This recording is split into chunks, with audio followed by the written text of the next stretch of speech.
On April 11, 1955, a chartered Air India aircraft crashed into South China Sea just north of Sarawak in Malaysia. Aircraft was carrying 11 passengers and was en route to Asian African Conference in Badung, Indonesia. Crash was due to bomb on board allegedly planted by agents of Kuomintang anti-communist party that had been banished to Taiwan by the Communist Party. Bomb was aimed at Prime Minister of China Zhou Enlai, but he did not board the plane as he came to know plot to kill him. There have been many other failed assassination attempts on global leaders.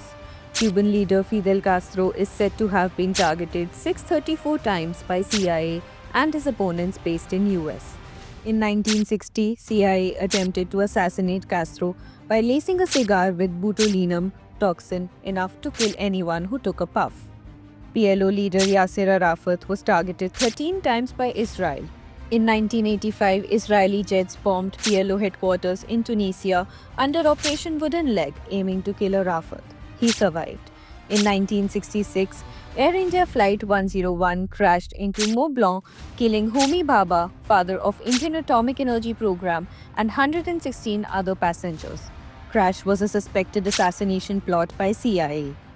In 1985, UK police foiled plan by 4 Khalistani and Kashmiri extremists to kill Indian Prime Minister Rajiv Gandhi in Leicester, years before his killing by LTTE in Sri Perumbudur.